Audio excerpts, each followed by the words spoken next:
Hello and welcome back to Asia Now. I hope you had a great weekend. It's Monday morning. It's a beautiful sunny afternoon, Sunday for me. In this video, I'll tell you about a Filipino woman sells her daughter to a Chinese man as wife gets busted at the airport. Update on the Canadian homeowner taking on Filipino justice systems. I'll tell you the latest on that. The Philippines Coast Guards rescue 4 Norwegians. Filipino tourism is down. And stick around to the end of the video. I'll share a very, I think it's cute video with you guys. Here's the top story.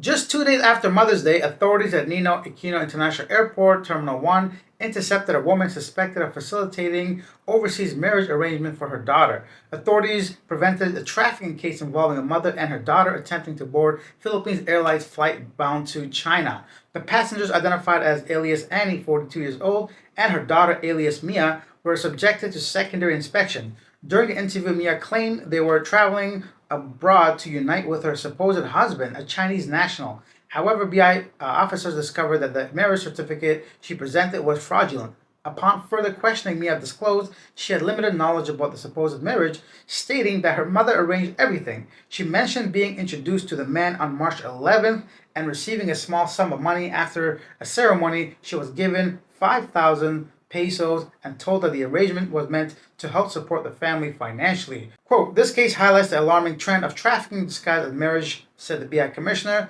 "We remain committed to protecting vulnerable Filipinos, especially women, from exploitation under deceptive circumstances." You know, it's people like her that makes life so much more difficult for legit, genuine couples that try to travel abroad, live abroad, go abroad. You know, oftentimes I hear stories when I do my interviews that people cannot take their Filipino partner abroad without being questioned a whole bunch of times, having to provide all these, documents and proof that they're actually together. It's because of cases like this, but even if they can prevent one person from being in a position like that, I can see why Philippine authorities do that kind of stuff. I know we may not like it, but it's for a reason. And I think I'm not in that situation, so I can't really speak on my personal experience, but like I mentioned, oftentimes I hear the annoyance from foreigners and expats and people that are married to Filipinas or have like girlfriends or partners, how difficult it is to even just travel to a neighboring country for leisure and vacation, and they get kind of bombarded with questions. And I think it's because of people like her. What do you think of this story? Share your thoughts down below, or any experience you have or know about when it comes to traveling abroad or being questioned at immigration before you leave. Our next story is regarding a Canadian man taking his condominium to court, basically to the highest levels of the Philippines justice system. Here's an update on the story I covered a couple months ago. The Securities and Exchange Commission, SEC Cebu Extension Office, has issued a directive to Windland Towers Condominium Corporation, located in Barangay Kaputa, Cebu City, requiring the organization to formally respond to a complaint filed by a Canadian national. The issue centers around allegations questioning the eligibility of certain individuals serving as directors of the corporation. The complaint was lodged by George Nathaniel Hancock, a longtime critic of Windland Towers management. In a summons obtained by Sunstar Cebu, the SEC has given Windland Towers 15 days to submit a verified response to Hancock's accusations. This is the latest in a string of actions taken by Hancock, who earlier this year called on the NBI to investigate and probe alleged mismanagement within the condominium. He cited serious concerns, including possible fire code violations, criminal negligence, and potential collusion between Windland Towers and the Bureau of Fire Protection,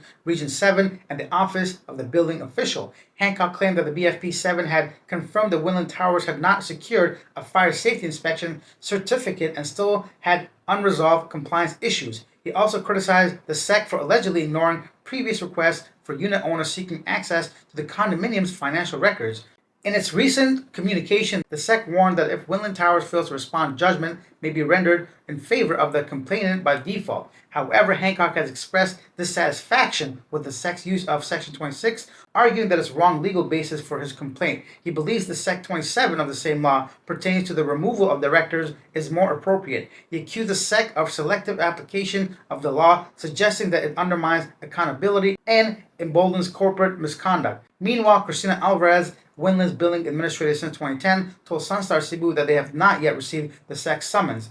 Now, this is an ongoing battle between one man and his dissatisfaction about his condo. Another reason to never ever invest in a condo, in my opinion, in the Philippines. Personally, I don't see a single benefit in my lifestyle. I don't know what your situation is, your financial situation, how much you're willing to risk, and the oversupply, the ridiculous pricing of condos in the Philippines.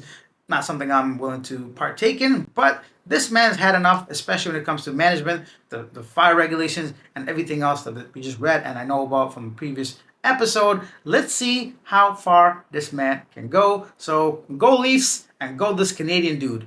Let's talk about some tourism. The Philippines experienced a significant decline in its tourist arrivals for the first 4 months of 2025 compared to the same months in previous years, except for the pandemic. The country recorded a 3.2% decline in foreign visitations to only 1.9 million in the first 4 months of 2025. South Korean visitors, which are the biggest source of tourists in the Philippines, recorded a 35% fall in April to only 73,000, and a lot of this I do believe is due to the high rise in crimes against Korean either long-term residents or visitors, and this is exactly what the office, or at least the president's office, had to say regarding that. The Philippines authorities have committed to taking firmer action against the increasing incidence of violent crimes involving Korean nationals in the country. This follows a recent dialogue between government officials and representatives of the Korean community to address growing safety concerns.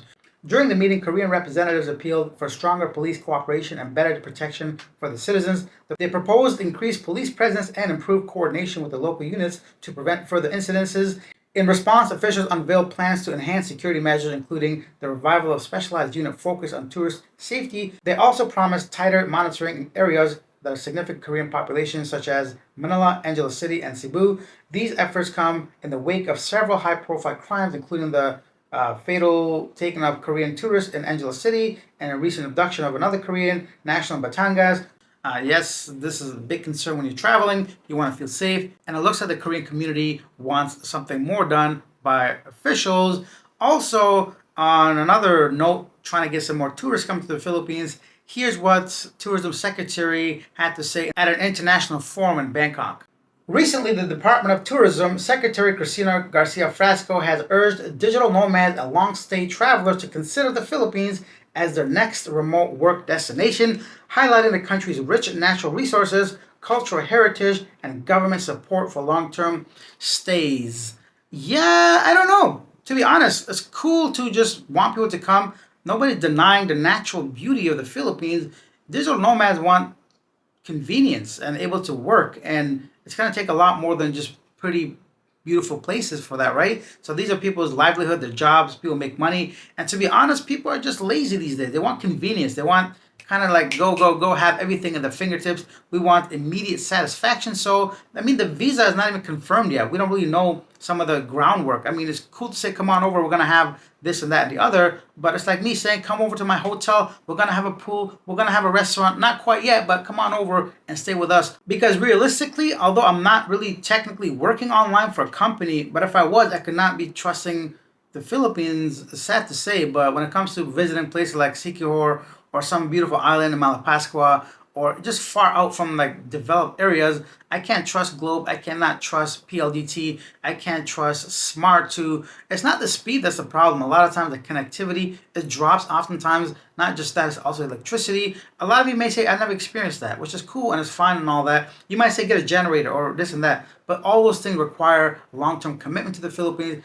It's not really a digital nomad way of living, right? So not only that, it's a cost thing. Nobody wants to go buy a satellite dish from Starlink when they could just simply go to any neighboring country and have guaranteed internet, for example, right? Those are just inconveniences. That's exactly what digital nomads want to get away from, being locked down to a place, a plan, some kind of subscription, or buying myself a generator. These are not realistic options for actual digital nomads. Maybe for like somebody's retired, someone that's here on like a 1 or 2 year type of deal, it makes sense, but not for some dude and his laptop or his camera, whatever. So yeah, what do you guys think of the recent decline in tourists? What do you think of the digital nomad visa, or even the secretary herself? I mean, they do a really good job promoting. I mean, in my opinion, the festival, the colors, the video, the production, all that's great. I just don't see it translating into boots on the ground, a real life type of living for these digital nomads. And then quickly, the Philippines Coast Guard rescued 4 Norwegian nationals from a yacht that was found drifting in waters off Cabugao Bay, Virac, Catanduanes on Saturday.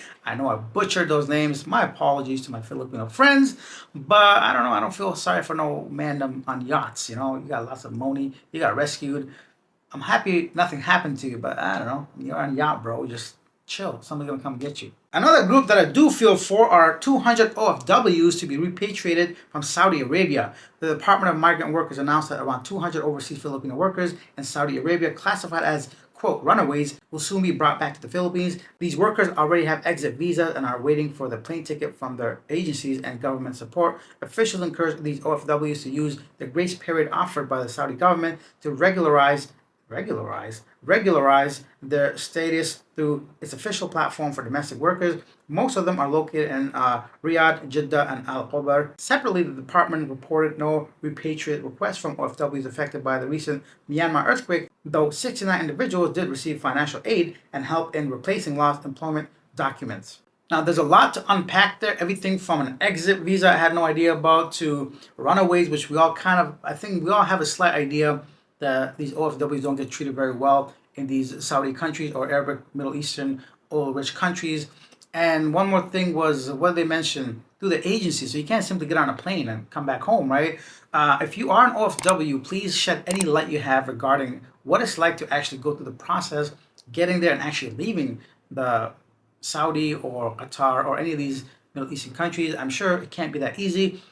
I'm certain some people have a great life there, an opportunity to make a lot of money.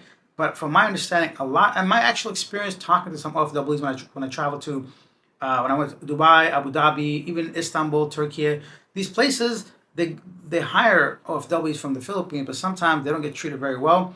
Oftentimes they have only a handful of days, if any, 2 or 3 days off a month.